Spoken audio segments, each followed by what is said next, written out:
How we doing? All ready? All right. Good morning. Today we are announcing a package of decisions that will continue to protect the health and lives of Washingtonians, including a 3-week extension of the current restrictions, as well as an economic aid additional package to help the people who are having difficult times as a result of these restrictions. This is because we remain concerned about COVID activity, and we still do not have a clear picture of the situation following the Thanksgiving weekend. So it is a 3-week extension. It is possible that we would be able to recalibrate before then if we have significant improvement, but we don't know enough yet about the pandemic's course and trajectory to be able to do that. So this remains an extremely alarming situation. Now, because COVID strikes both at our health and our economic well-being, we're also announcing an additional $50 million in additional grants for businesses, specifically those who have been hit hardest by these restrictions, as well as economic safeguards for workers who might be losing their employment and income as a result of the pandemic. This package is on top of the $135 million in economic relief that I announced 2 weeks ago. We're doing this in response to the overwhelming need for economic assistance during this crisis.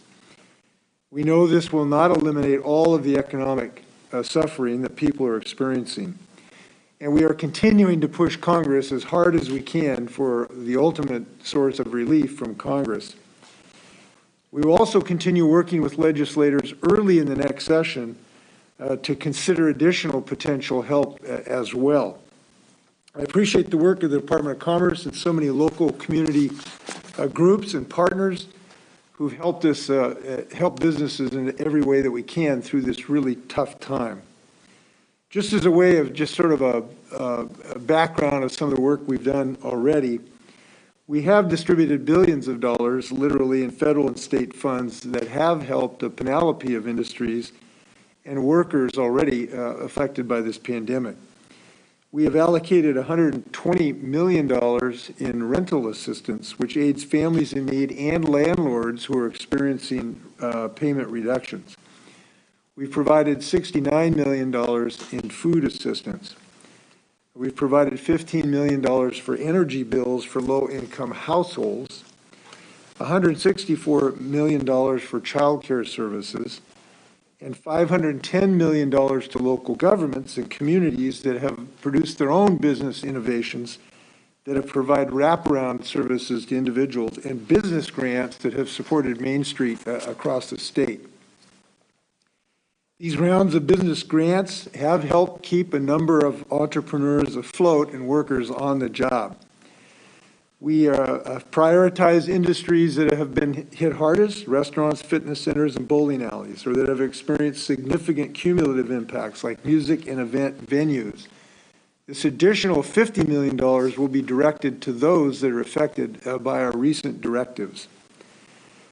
I've met personally with some of the business owners who've been able to benefit through these troubled times. I know how hard it has been for so many, especially as we head into the holiday season. And I realize that this amount is not going to solve everyone's problems associated with this pandemic. But I am grateful we've been able to do $50 million today so we can get that out the door as fast as humanly possible, as we continue to look for additional options for these hard-hit businesses. We have Department of Commerce has been very active in this, and I'd like to turn over to Lisa Brown, our Department of Commerce Director. Lisa. Thank you, Governor. Very much appreciate the announcement today of an additional $50 million. As you noted, this is an incredibly challenging time for businesses and employees. $50 million will allow us to double the number of businesses who will receive grants. For this current round of Working Washington grants, we have already received 16,000 applications. and there are thousands more that have begun the application process. Because we want to get these funds out as soon as possible, we are emphasizing that we would like businesses to complete their application by December 11th so that we can go through the process to get the grants awarded by the end of the year and get those checks out by December 31st. I wanted to also note a shout out to those who are helping us in this process. Washington State University's Small Business Development Center has put 24 people on board answering email and phone call to provide technical assistance. So if businesses are having problems with the application, which we have tried to design as in a simple way as possible, please reach out for that assistance. The National Development Council, who helped us build the portal, is also fielding questions, providing technical assistance, and helping process the applications. And furthermore, we have a network of nonprofits around the state, our business resiliency organizations like Sister Sky in Spokane that supports Native American businesses, the Latino Community Fund in Central Washington that are also providing assistance to businesses in their communities to assist them in getting their applications in. As the governor mentioned, the priority for this round of funding, and this round of funding will have $100 million total, will go to those businesses that are being affected by these current restrictions. So we know that restaurants, breweries, bars, yoga studios, those types of facilities, music venues are most hard hit, and we will prioritize small businesses in every corner of the state, particularly in those most hard hit areas. And then finally, I just want to add, as the governor mentioned, that this is not just a Washington state challenge, it is a national challenge. And we are very hopeful that there is action by Congress that will allow us to take further steps for our employees and our small business owners. Thank you, Governor. It's hard work. I know you're trying to do this as fast as humanly possible. We know how difficult this is for businesses, and I appreciate you trying to get this money out the door as fast as humanly possible. We know how tough this time is, but we know we are going to recover, and we ought to have confidence of that. You know, we've consistently been in the top 5 states in job growth before the pandemic hit, and there is no reason we cannot return to that exalted status as soon as this vaccine is widely available. So we know these are times dark, figuratively and literally, but there is really, really bright light, and that's this vaccine. And we believe that our economy can rebound quickly when this becomes widely available, and we want to help as many people across those troubled times as possible. But we do know this, while this COVID is at crisis levels, what we do now literally will be a matter of life and death for many of our citizens. And so our continued effort through these last months perhaps is the moment of utmost importance, utmost effort, and utmost return, both in life saves, but in our ability to restore our economy to its full productive level. So these are perhaps the most important days in the holiday season. And we know all faiths celebrate, or many faiths, in the dark months because they celebrate the light. And we've got some bright light right now, which is this vaccine that we're very, very excited about. However, at the moment, we have to face the reality. And the reality is that we are suffering a very dire situation with the pandemic. The case counts continue to increase. If I can show, this is essentially a 7-day rolling average. The dark line is the 7-day rolling average beginning in March 2020, and we're now over in November. We have seen very steep inclines during the month of November and into December. We see a possibility of some good news that in the last week or so, there may have been some lessening of the rate of increase. But we have troubling signs as well. A couple days ago, you see this gray spike.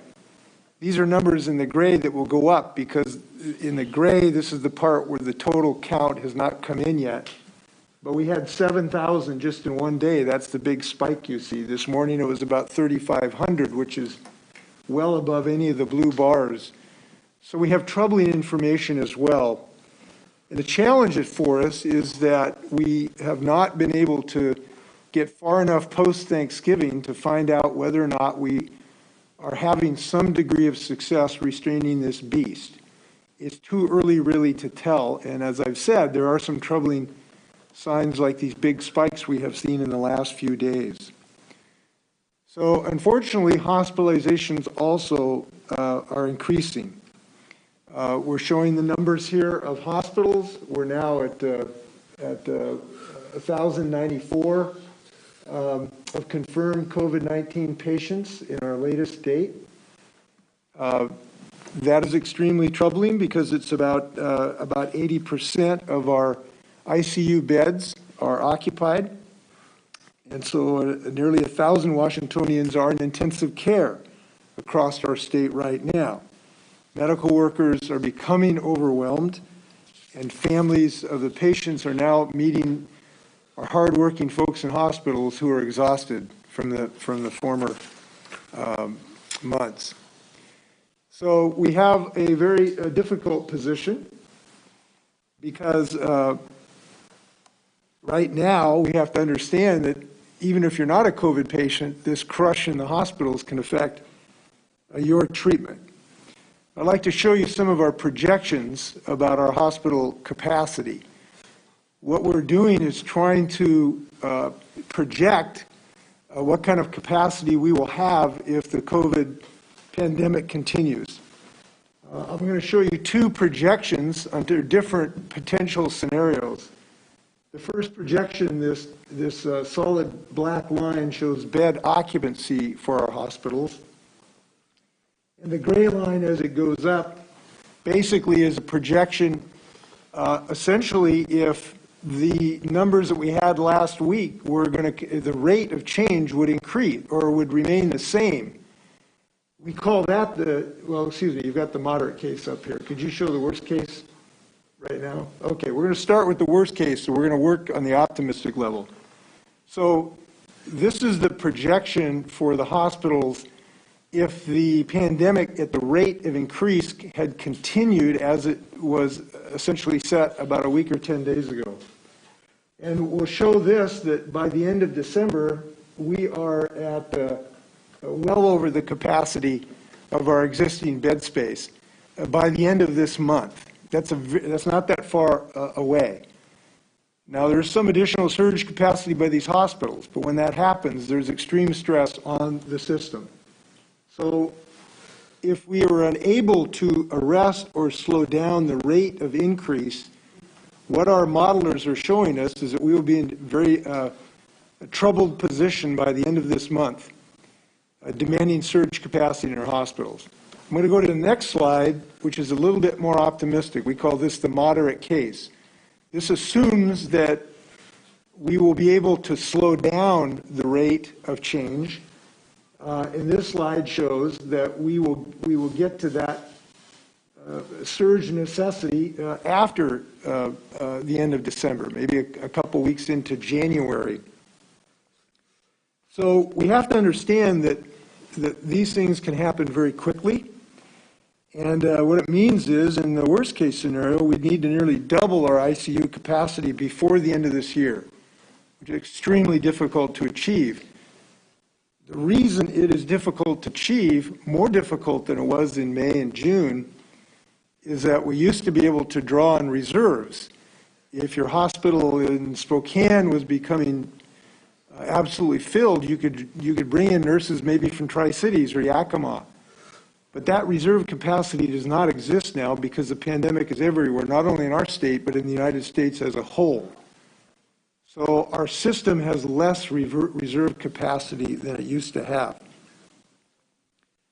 I also want to make the point that as ICU beds fill up, every person with a significant medical need is in trouble, not just those with COVID, but anyone who needs an ICU for any reason.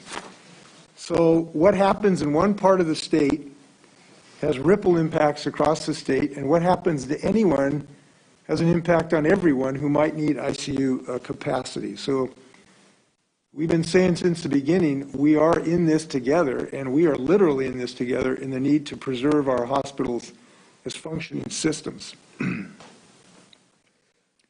this 3-week extension will take us through the holidays and into the new year. There are no changes that I'm announcing today to that measure. But we understand that as we come into the December holiday season, just like Thanksgiving, all of us are going to have an opportunity to save lives while continuing to be responsible and not have large gatherings in our homes and otherwise that pose such a risk. I'm heartened during the Thanksgiving holiday. It appears Washingtonians have again led the nation in reducing the infections that happen in our family and relative gathering scenarios. That's what the New York Times survey showed. It was the right thing to do in November. It will be the right thing to do in December.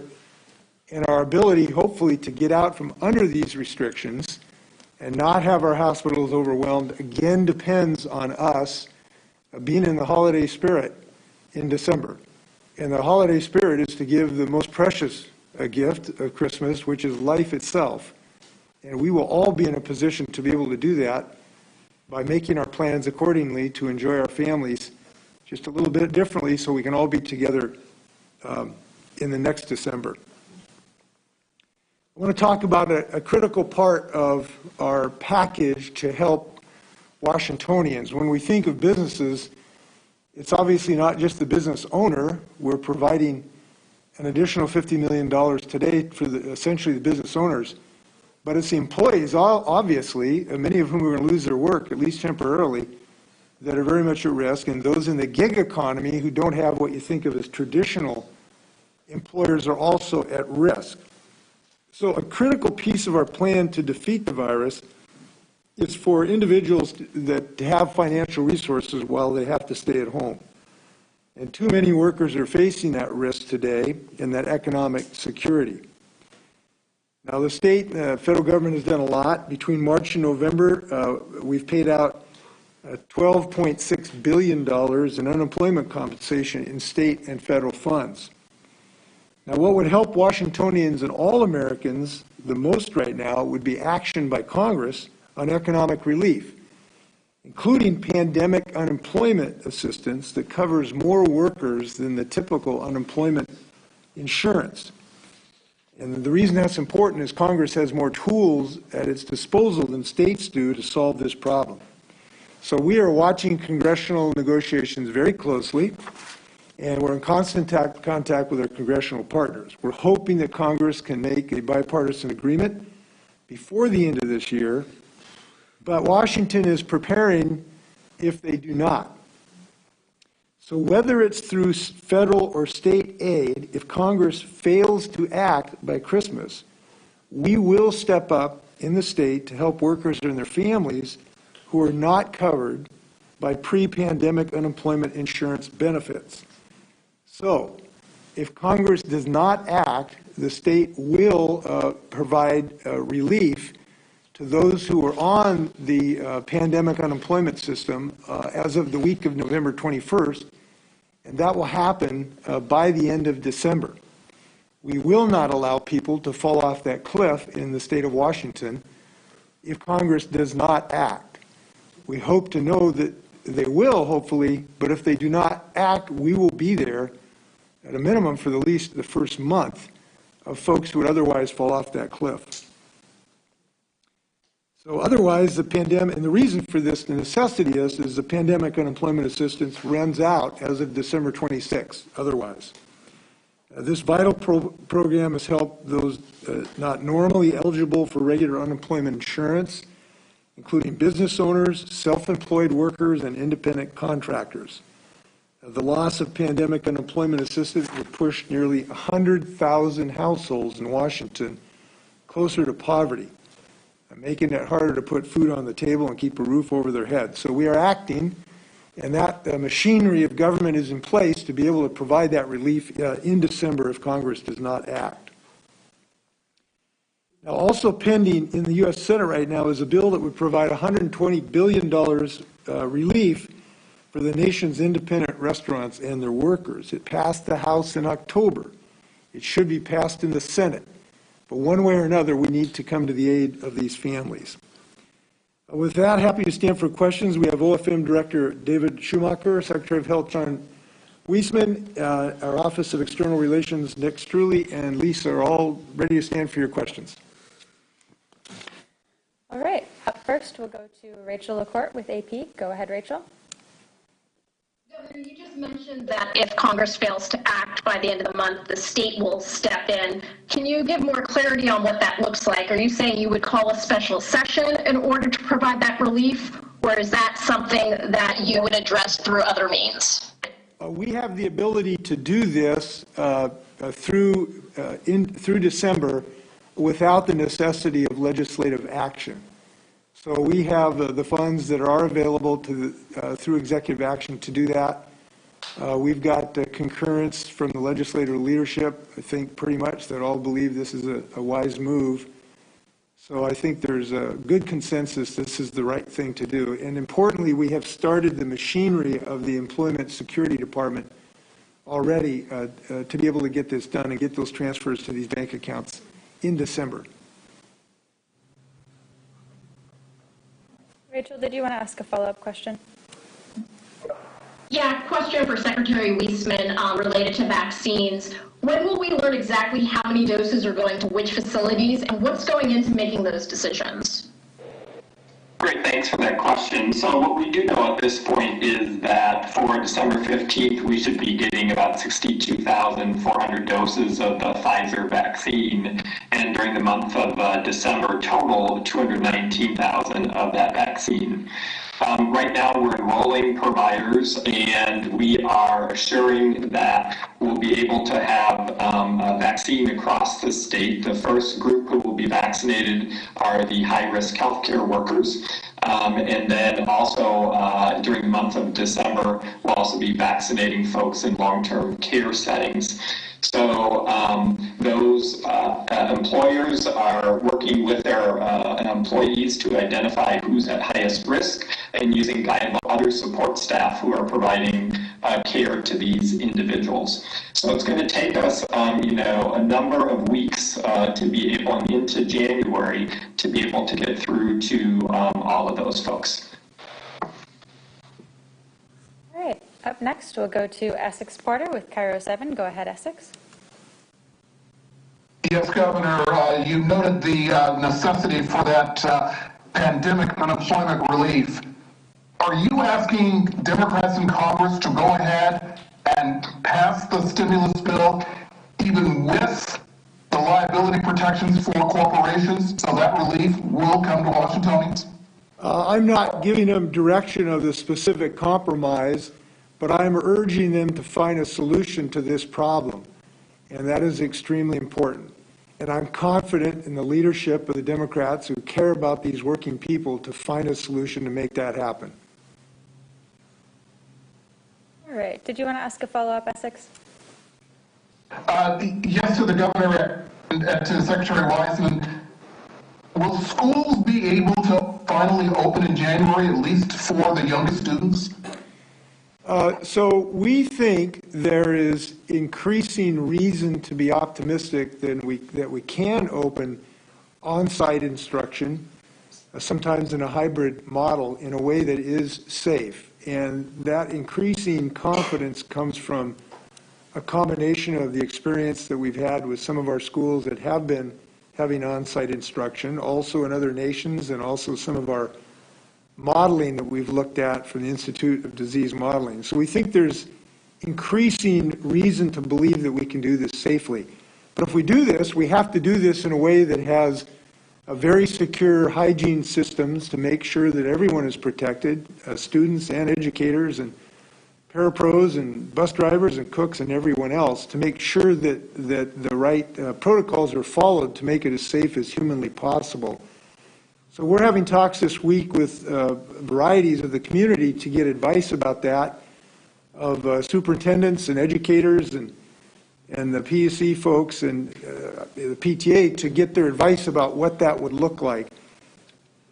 We also believe that if school districts, of course this is a local decision, we are not mandating this, we're giving recommendations, that starting with the earlier grades is the highest priority, because obviously these are the children who have most difficulty for remote learning. And so many places have started with the early grades with considerable success. So we think we're heading in that direction, but we have some work to do to make sure we can do this safely. If you ask educators to go back in the classroom, we want to make it as safe as possible and make sure the districts actually do their job to keep it as safe as possible. All right, up next we'll go to Jim Camden with a spokesman review. Go ahead, Jim. Yes, I'm wondering that $50 million that you announced today, are those grants or loans, and do they come with restrictions for the businesses, like not being able to lay off employees or furlough employees? Lisa, do you want to answer that? Sure. These are grants, and they are unrestricted except for the business demonstrating that they're in the industries that are most affected by the current restrictions. We know that they have fixed costs and expenses, and so these grants will be available for them to be able to mitigate the cost that they're experiencing during the shutdown. The logic behind this is these businesses have a lot of variable costs that they may not have to incur when they're not open, of wages and food purchase and the like. But obviously they have fixed costs of leaseholds and insurance and other matters that this is designed to help them with. All right, Jim, did you want to ask a follow-up question? Yes, a similar type of question. If the state does extend pandemic unemployment assistance, will it be at the same level that the federal government has, or will it be at some lesser amount? Well, it'll be probably end up even a little bit more than most people are getting and a little bit less for a few. And the reason is there's a sliding scale under the federal system. We do not have the capability to establish a sliding scale, so it'll have to be a one-size-fits-all. I'm not going to announce the number today because I don't want people putting that into their budgets today, but it will be a pretty healthy amount relative to the majority of the recipients. All right, up next we'll go to Drew Mickelson with King 5. Go ahead, Drew. Morning, Governor. We know you're extending these restrictions on businesses. Was there any thought of looking at private gatherings, travel bans as we head into these holidays? It seems to be on an honor system and a recommendation, but was there any thought to perhaps putting in restrictions on travel as we head into the holidays? Well, we think about these things literally daily or hourly, but as far as binding restrictions, that didn't get close to the goal line. We have found, happily, that our recommendations on travel advisory appears to have an effect in the state of Washington, more so than other places. And this is very pleasing that people have heeded that. Somebody told me the other day that some air traffic was down, by over 50%, as I recall.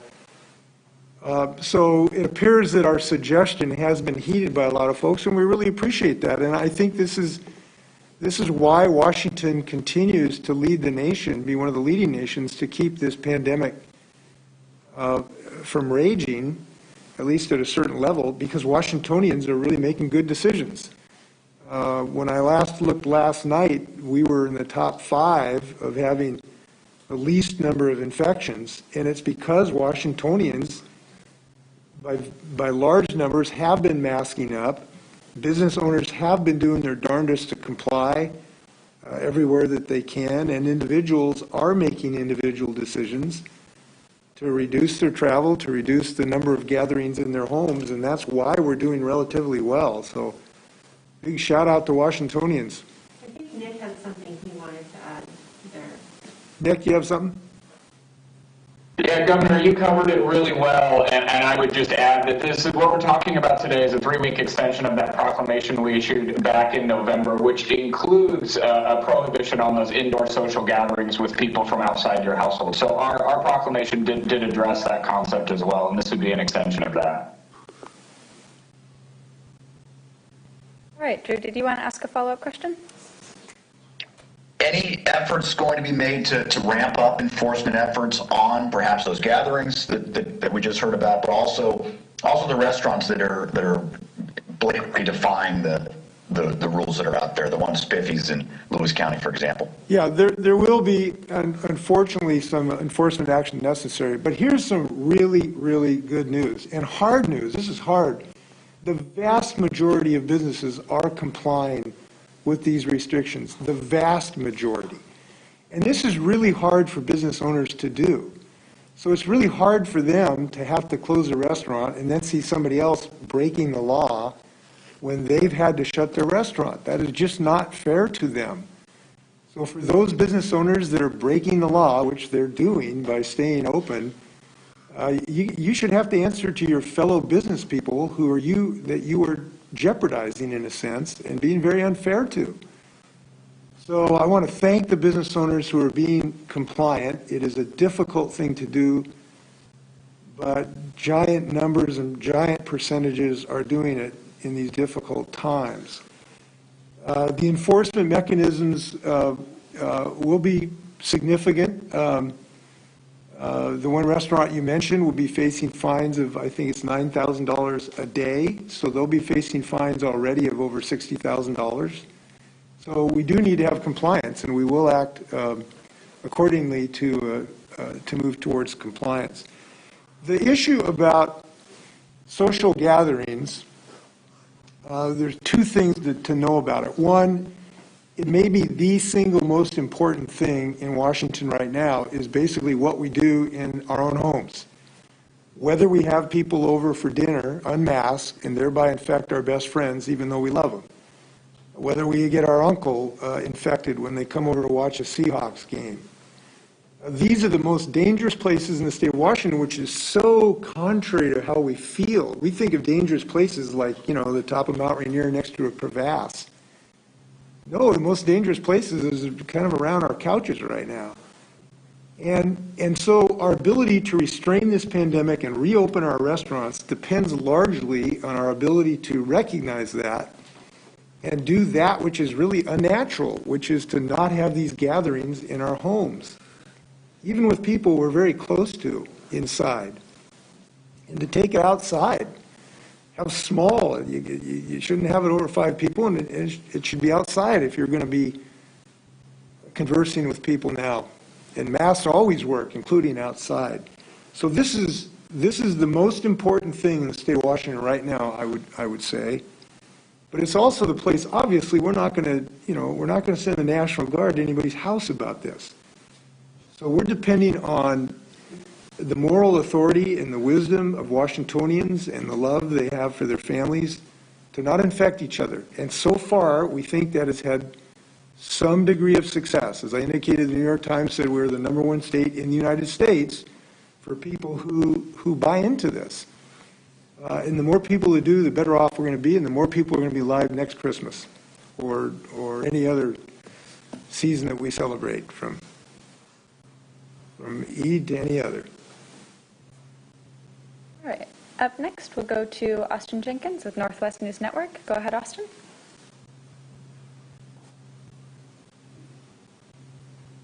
Austin, are you there? Just a second. After that, we will go to Joey Thompson with the Everett Herald. Go ahead, Joey.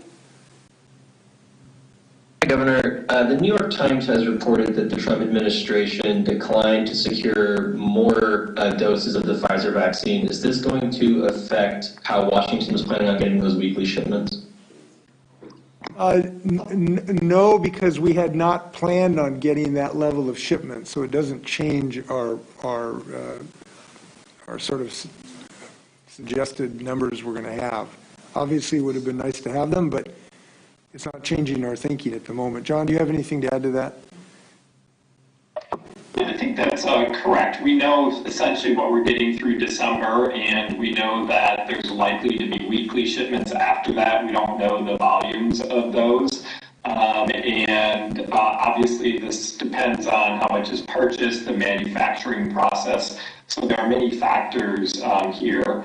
I think the bottom line of importance is that there was this appropriate response to develop these vaccines and manufacture them even while they were in clinical trials, and taking that risk that if the vaccine didn't prove, effective or safe, those vaccines wouldn't be able to be given. So I think it was a prudent approach, and now as we know what the data are and as these vaccines get approved, obviously working with the companies to make sure they can manufacture, in a safe environment and quality product as quickly as they can is the priority. So as the governor said, we've only been planning for that initial allocation and waiting for understanding of what numbers might come later. And again, we've got the Pfizer vaccine that we're anticipating here,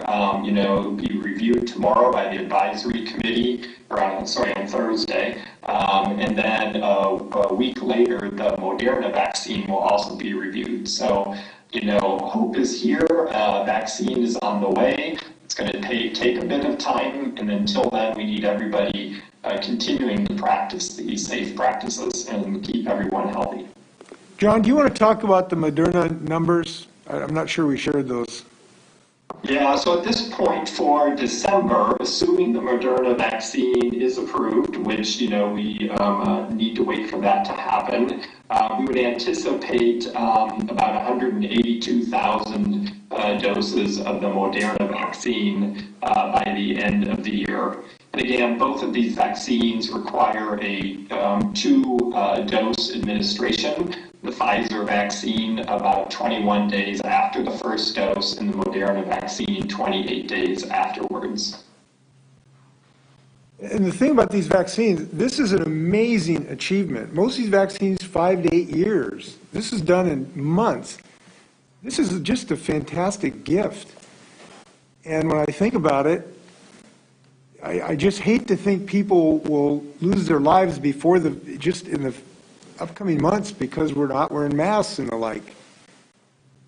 We had December 7th the other day. Reminded we lost over 2,000 sailors in Pearl Harbor.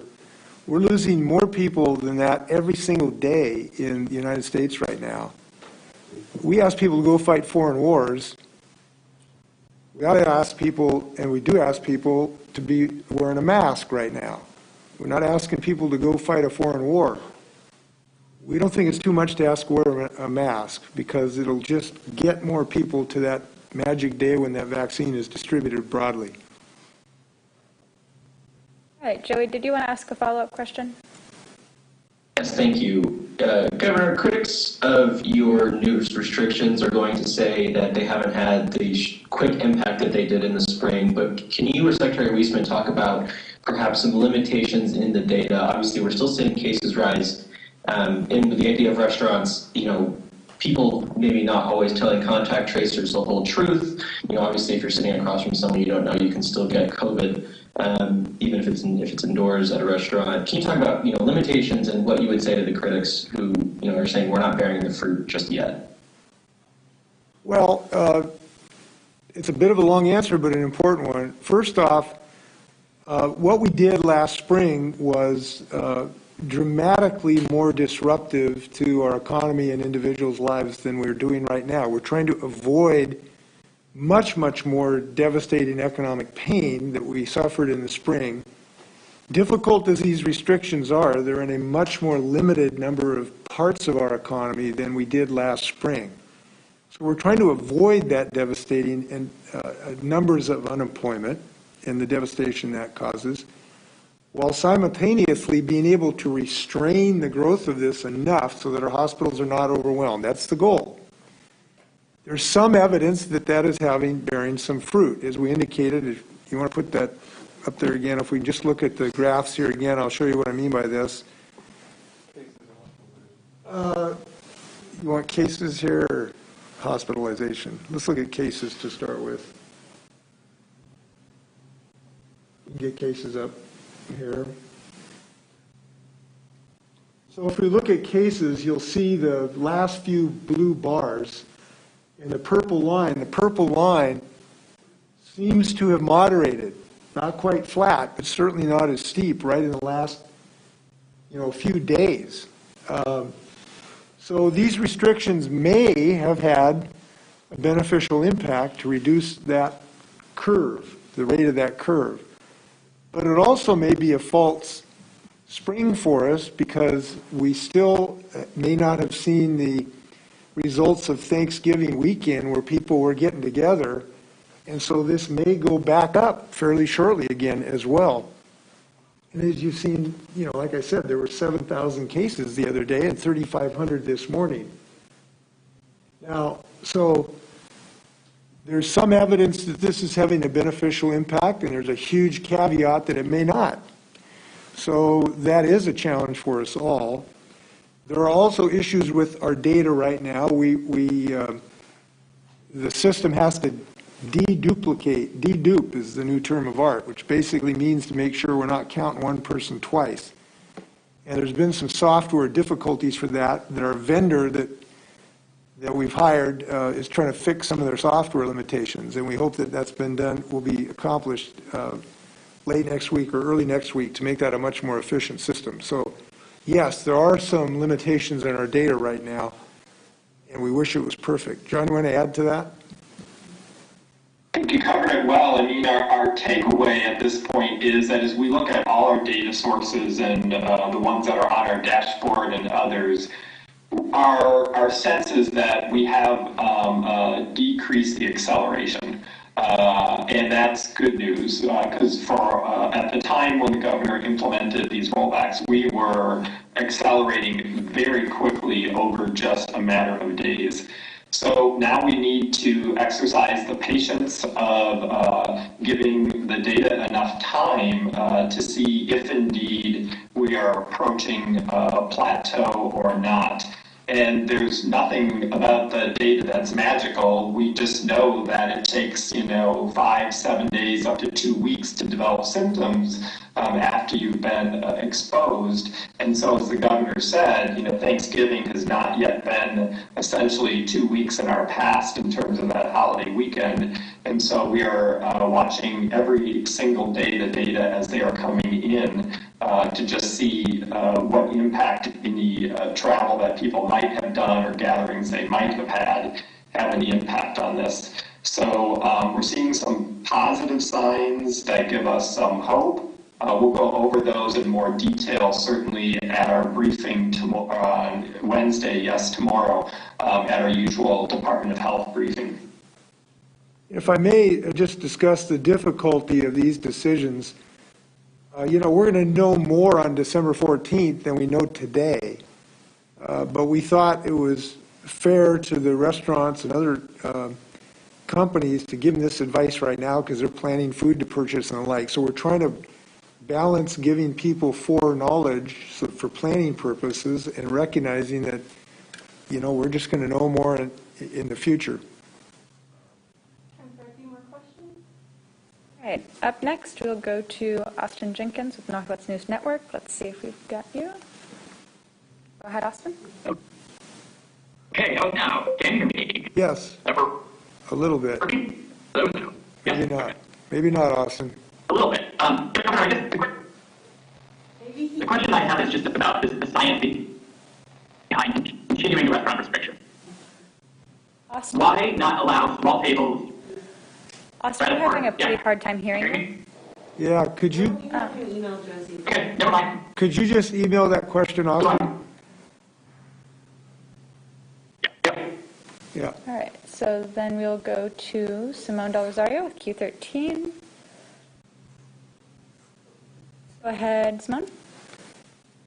Hi, Governor. The president just announced or threatened to use the Defense Production Act if there's any problems with vaccine production, given this issue that they've had with the order with Pfizer. You've been very outspoken about using this in the past when it comes to PPE, so I just wanted to get your response to this announcement just minutes ago. Well, a little bit of being flabbergasted that a man who refused to use this for months and months and months, much to our loss of life, would now bring this up is pretty astounding to me. We begged him to use this for months to get PPE for our nurses, to get swabs so we could increase testing, and he told us to go fish. And now he says he's going to come to the party and act. I just have to express more than amazement, but enormous disappointment in his total lack of responsibility. That's the first thing I just have to say. I don't know the circumstances of the relationship of the federal government and Pfizer on that prospective order. I don't know what Pfizer would say. We offered it to you, Mr. President, and you wouldn't take our offer. We offered it to you and you refused our offer, and now you're using the Defense Production Act. I don't know legally how that would work. So I can't give you sort of any analysis whether it's legal or not. I just heard about this from your question, so I'll have to reserve any particular judgment. Simone, did you want to ask a follow-up question? Yes, this is likely for Lisa. How big are these grants? How much money per business is being handed out, and what is that money based on? So we announced originally grants up to $20,000. And what we want to do is see how many businesses apply and look at the total resources. And as I mentioned before, it's important that we have equity in these grants, and that is with respect to regional equity as well as with respect to small businesses that historically have received less resources or access to capital. And so we will be essentially figuring that out over this next brief period of time. And on December 11th, we'll know how many businesses have applied and how many are in those critical categories of restaurants and fitness facilities that are currently not operating. And that is our priority, as the governor said. So I can't tell you for sure. Obviously, smaller grants means more businesses can receive a grant, and larger grants mean that more will not be receiving a grant at this point in time. But I also want to just reiterate what the governor said is this is what we can do now with the CARES Act dollars we have left. That need to be spent by December 31st. If we get more information about congressional aid coming forward, either directly to businesses or through the state or through local governments, then that means that there will be more assistance out there, and we know that the governor and the legislature are considering other sources of funding should Congress not act. Yeah, and the session starts January 12th. I know there is considerable interest to see if there's additional things that could be done. I don't want to say for sure that's going to happen, but I know there's considerable interest in the legislature in that regard. All right, we've got time for just about 2 more questions. So up next, we'll go to Patrick Quinn with Como 4. Go ahead, Patrick. Governor, just a question on the timetable. This one is going to be a 3 weeks extension. What will you be looking for as you just laid out? You're still really waiting on Thanksgiving numbers. There may be some limitations in the current data. What are you going to be looking for to maybe lift these restrictions in early January as promised, or what will extend them, especially with so many factors in the data unknown? Well, I think the primary one is hospital capacity. What would be our hospital capacity as the weeks go by, and what do we project will be the hospital capacity? Now, To answer that question, the most important one obviously is the rate of growth in the pandemic, but also the ability of the hospitals to ramp up their capacity, watching that, what they're actually able to bring on in the real world. You know, we have projections on paper of what hospitals report, but sometimes there's a difference in the real world. So ultimately, the ultimate guide is what we can do to restore a functioning medical system where people are not losing their lives on gurneys in the hallways of hospitals. And that's the ultimate guide. All right, Patrick, did you want to ask a follow-up question? Yeah, what proof do you have, especially since businesses have been closed, or restaurants rather, let's focus on restaurants and bars for the last 3 or 4 weeks, what proof can you show them that, you mentioned maybe some slight improvements in the data, but you know, what can you tell them that what they're doing is working, not having indoor dining? I can tell them that to a scientific certainty, there are fewer people infecting each other, sitting across the table for an hour and a half without masks, breathing on each other, that there are infections going on in restaurants. This is a scientific certainty. And at the moment, there is at least some suggestion that this is having a positive impact. At this moment, it is more of a suggestion than proof.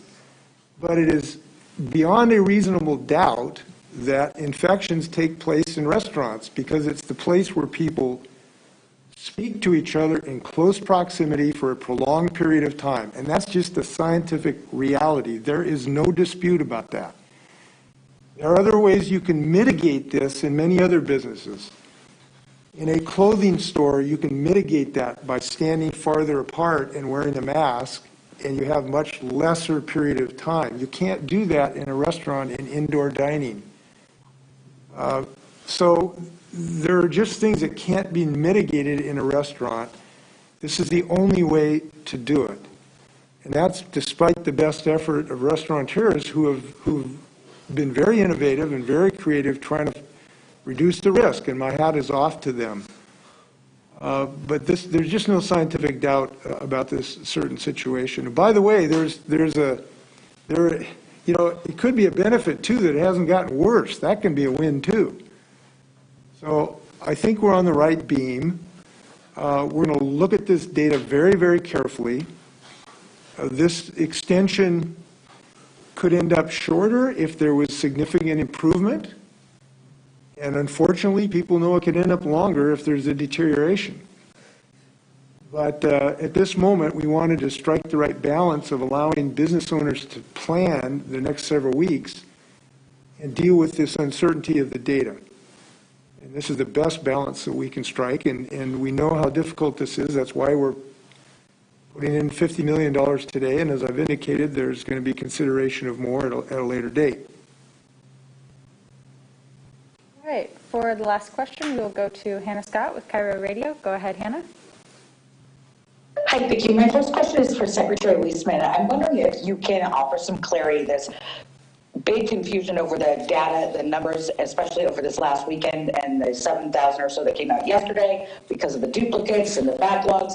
Can you explain if you have a good sense, given that confusion over the data, the big drop in the contact tracing goals, do you feel like you have a good sense of what the COVID-19 is actually doing in the state right now? Thanks for that question. Yes, we do. And again, we're looking at all of our data and seeing what it all tells us. The case counts that we have, we are, now current with our case counting. There was a slowdown in the processing system over the weekend that took longer to get through the cases. We do have the duplicate issue. We know that that's about 1,500 cases at the very moment, and we have folks working on that every single day to deduplicate those. The important thing is with those data is looking at the epidemiology curve that the governor showed that really gives us the sense of where we are, and we have confidence in that overall picture. We also are looking at, as the governor said, many other data sources, including hospitalizations, and looking at the rise of those, looking at deaths. We also are looking at data real time, essentially in the last 24 hours of people going to the hospitals with ERs with COVID-like illness, and those are showing some decline as well. So, the beauty of this is that by looking at all these data sources and understanding, are they all telling us the same things? Are there conflicts? Those things all go into our thinking about where we are. And if you've got a problem with one data system at that moment in time, you've got all these other indicators that you continue to look at. That's the beauty of, I think our approach of looking at all of these. And, the public health systems across the country, our data systems have never been under this kind of strain before. We have folks who are working around the clock, monitoring these systems, problem solving, working with the best minds in Washington State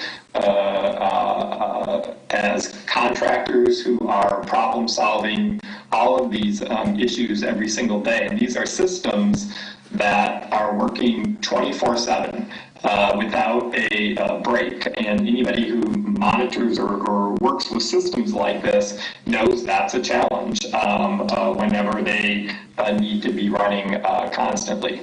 So I'm proud of the work the team is doing and confident in the overall picture and the fact that we have multiple data sources that we're looking at to make sure that we've got the picture right. If I can add something that we're really fortunate to have, could you put the hospitalization numbers up? One thing we do have that's probably the most concrete evidence of real activity is our hospitalization data. So the issue with the number of cases, those are always kind of arguable because it depends on how many people get tested. If twice as many people get tested, you're probably going to have additional cases. So there's always a little argument about what the case numbers of positive cases means. What there isn't an argument about is the hospitalizations of people who have COVID. And if you look at this, we're at 1,094 just in the last week or so. And there's just no doubt about that. So that is really high confidence type of data to make decisions from. The problem with the hospitalization date, the bad news is it's 2 weeks behind whatever was going on when people became infected. So you may have something really bad going on in your community that you don't pick up because they don't get to the hospital within that period of time. So this to me is the most concrete evidence is what's really going on in our community, and as you've seen, we've had explosive growth. Hannah, did you want to ask a follow-up question? For the governor, clarity on the unemployment situation. If the federal government doesn't do anything before the end of the month, would the state step in on all of the programs that are expiring for unemployment, or just the one that allows those who don't normally qualify? At the moment, just the pandemic unemployment assistance. That's about 100,000 families are affected by that. That's all we think we can do structurally under this. There are some inhibitions, but that's what we can do. So we're doing what we can do, and I'm pleased by that because we want to give people credibility or assurance. We don't want to have them to worry the next 3 months or 3 weeks because Congress is unable to come up with a plan. So we wanted to give people confidence that that will be there in December for them. Yes, I want to thank Washingtonians. We are again leading the way. Over 1 million people have signed up for the WA app, cell phone data to find out if you've been in proximity who's someone positive. I don't know for sure, but just looking around, it's one of the highest rates of uptake, I think, in the United States because we're tech savvy and we want to protect ourselves and our loved ones. So congratulations to Washingtonians. I encourage people to take a look at that. We think that can be one tool that can really help us out. With that, I want to say that this has been one of the more difficult decisions in our state facing this pandemic. We've had many in the last several months, but this is one of the more difficult, at least in my view, because of the economic strains that people are under. And we're going to do what we can to help people, as we've indicated today, and we're not done in that regard. But it is also a time of great light. The fact that we're going to have a vaccine literally in days is extraordinarily good news for our state and our people. And I hope that it emboldens us to recommit ourselves and re-energize ourselves and get in touch with the strength of our innate resilience in the next several weeks to get to that vaccine. So this is a good day for us, and I look forward to better days ahead. Thank you very much.